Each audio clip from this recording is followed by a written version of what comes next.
because after the college football playoff first round, there's a lot of chitter-chatter about what was right, what was wrong. I'll just say this.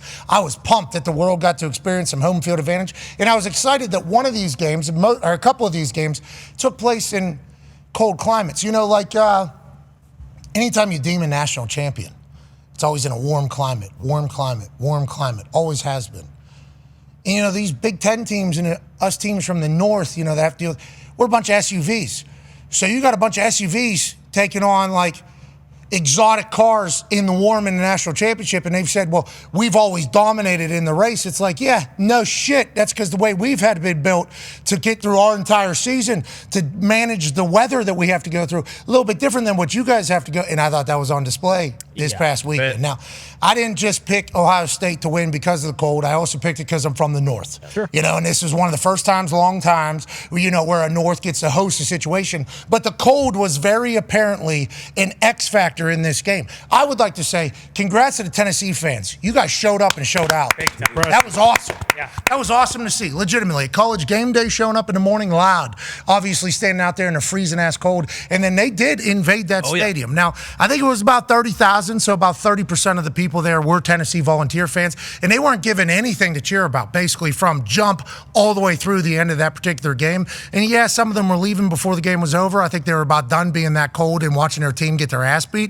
But the Tennessee Volunteers fans, I think, were one of the biggest upsides of the entire college football playoff first round. Their team obviously on the complete opposite end of that spectrum, but all the home teams won, all the cold teams won, which was a big part of the convo going forward. Can't wait to see what happens next year. But now we're down to 8. And when you think about these quarterfinals matchup with Texas and Arizona State, everybody just assumes Texas is going to do well. Let's not let Scatterboo get rolling there at Arizona State. Ohio State, Oregon, a lot of people saying this should have been the national championship. Potentially. This game has already been played one time. It was very close. I think there were 7 different lead changes that ended, obviously, with Will Howard running out of time, then potentially going down to winning. Instead, Oregon remained undefeated on the season. They're a wagon, that Oregon team. Penn State taking on Boise State. Obviously, Ashton Jeanty has had a year that I think everybody would be wildly impressed by, no matter what conference you're from, no matter what school you represent. And then Penn State just beat the hell out of SMU. And Kevin Jennings, the quarterback for SMU, had a great year. When he got dropped in, they go undefeated. We talked to him on College Game Day before that game. A lot of us on the set who are from the cold and things like that, a little bit worried about how he looked cold and then seemed not to be really worried about it. I love that he was comfortable. I love that he was confident. I think he had 4 turnovers or something like that to end the game. SMU gets blown out. Penn State has a great game. And then Notre Dame beats Indiana. Closest game of the weekend. It was. 27-17, closest game of the weekend.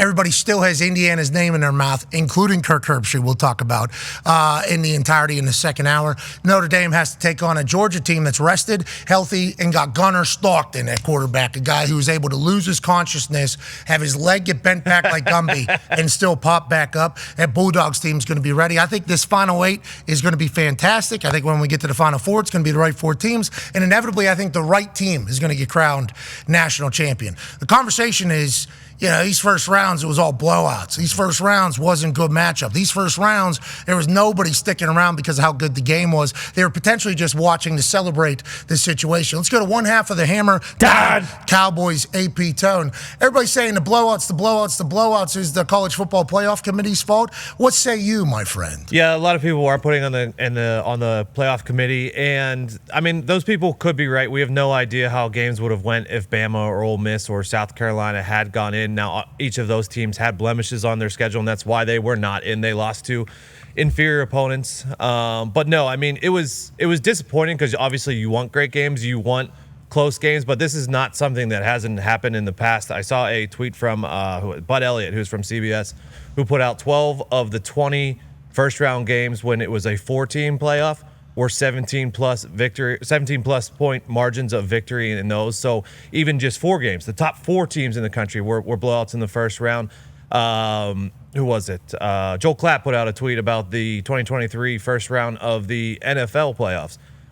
They were all 17-plus margins of victory there, too. So sometimes just in these first-round games, when you have really good teams playing, you know, teams that are good, who are playoff-worthy, but, you know, sometimes just blowouts happen. Yeah, and are you ever going to be able to get it right? And will any of these teams that are ranked lower and not that great show up in their biggest ways? We didn't see that from Tennessee at all. No. Nope. Indiana, we didn't see that from their offense that had been able to win and dominate against damn near everybody all season. Notre Dame defense kept them very much in check until very late, whenever, that becomes a 10-point game. Yeah. Sure. SMU, what Kevin Jennings had done all year, he was not able to do against Penn State. And then Clemson, Cade Klubnik, the boys made a run late. They made a run. They made that a game. Obviously, Texas inevitably ends up winning. And I saw Joel Klatt say during College Game Day, are any of these guys going to talk about Texas's strength of schedule today? Oh.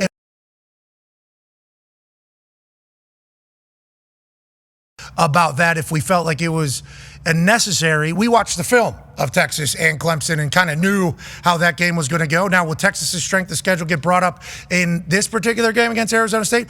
I assume probably not. No. Yeah. I assume it's not a valid storyline. But if Texas makes it to the next one, Joel, I think there is a chance that we will bring up how many big wins do they have throughout the entirety of the season. Maybe we just watch film, Joel. Maybe that's why it wasn't brought up. And if he was trying to say it's because of SEC bias, well, then why did all of us pick Ohio State to beat Tennessee? I don't know. I just feels like you're kind of picking and choosing. Joel, I'm a big fan of Joel. Yeah. Oh, yeah. Was a big fan. And then all of a sudden, I'm reading this. He's like, real chirpy. You're like Lane Kiffin right now. You guys aren't even in the game. Okay, I don't even know what the hell. Choosing this week. Yeah, a lot of that. And then the games happen, and then, which leads me back to Kirk Herbstreit. His take on College Game Day was basically the same he gave after Tennessee, Ohio State. And it's like the whole day, are we going to talk? Because he threw Indiana under a bus again. Sure. I'm like, And they were the best of the bunch. listen, Signetti came out and did his thing. He did. So he asked for this. Okay, he certainly asked for this. 27-17, that's the closest margin of victory in the entire thing. Yeah, that's the closest.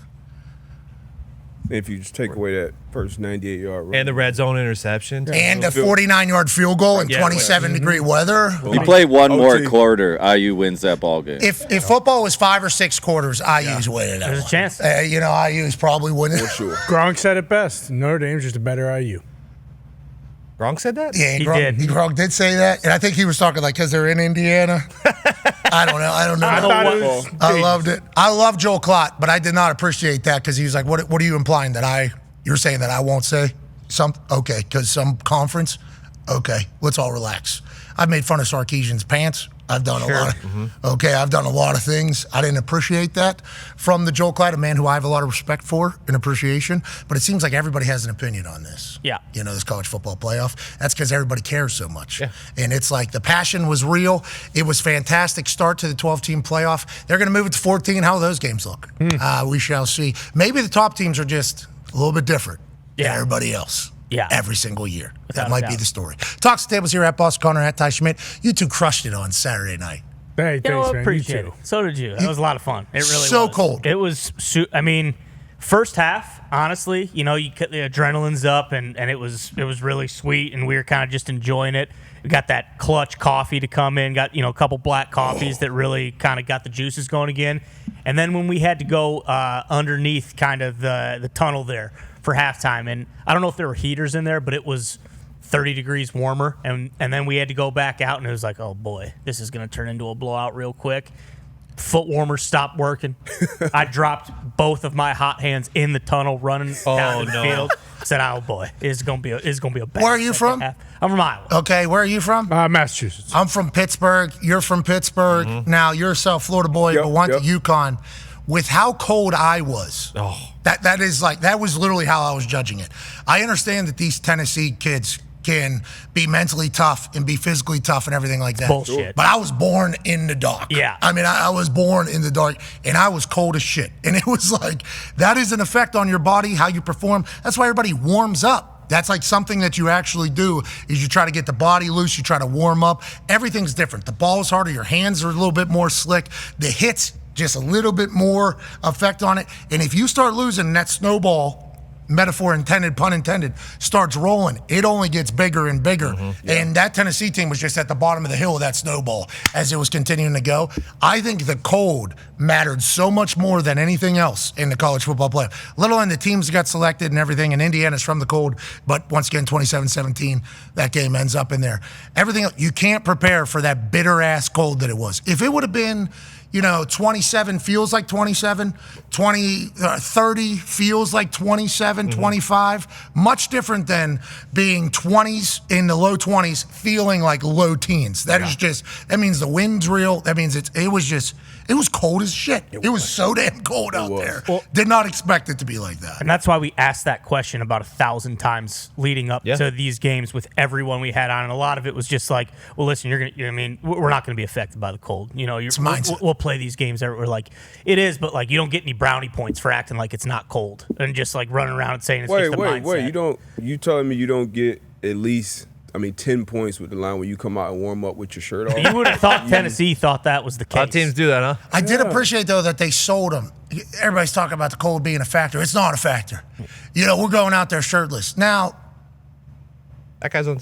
I'm not going to say. I'll say this was a bad look for the strength conditioning program down there in Tennessee. I'm going to tell you that these 20-year-old kids, I see a lot of dad bods out there right now, not guys are as jocked jocked. as they need to be. No, they were getting ready for the game. They were adding on a little winter weight or whatever the case. I don't see a single jacked guy. Now, that is the first time I have ever seen a D1 football team, like, legitimately. It's a big-time program. That's a huge program. Now, granted, the cold normally helps just by normally look more jacked. Nonetheless, Tennessee team, they come out, they want to prove that it's just a mental thing. I bet you they went back into the locker room after warm and were like, holy shit. And it's not just a mindset. It is not and I think that just came from all of us who played sports in the cold before and just been like, this ain't just something you can just flip the switch on mentally and be like, yeah, it's better.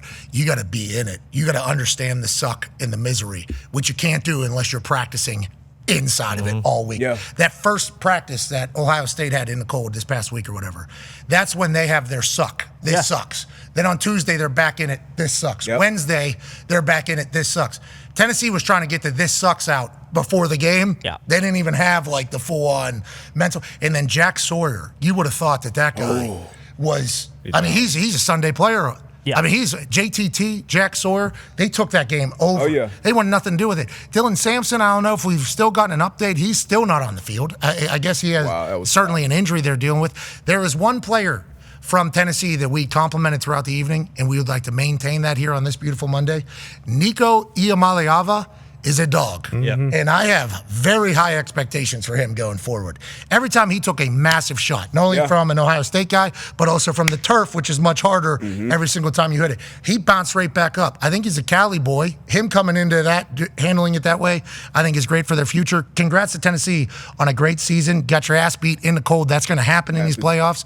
But for Ohio State, they needed that. Yes. They needed that, and it was very evident throughout the entirety of that stadium. They needed it, and obviously the weather played a factor, but when you look at that roster, which has been talked about a ton even before the season, best, money roster that money can buy, and they showed it. Chip Kelly was in his bag early, and they continued. Will Howard, they executed. I feel like the edges, we talked about it throughout the broadcast, all of the pre-snap eye candy going from left to right, east to west. I feel like Tennessee defense in the middle, that was the only time they were successful when you tried to run between those tackles. But any little quick pass to Ibuka to the outside, to Henderson, to Judkins, and then Jeremiah Smith, anytime you saw him one-on-one with any of the guys down the field, Will Howard, took some shots and was very, very accurate with the football, took care of the football, got their playmakers the ball, and now they executed, throughout the game. And then defensively, you talked about Jack Sawyer. We saw him pregame, talking shit to every person in a Tennessee uniform, whether you were a trainer,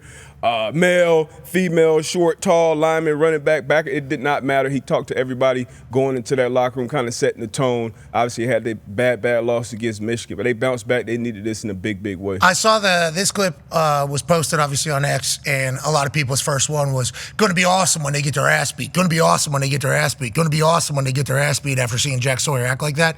So for Jack to do this and then go on to dominate, that's a good payoff. Yeah, that's good payoff.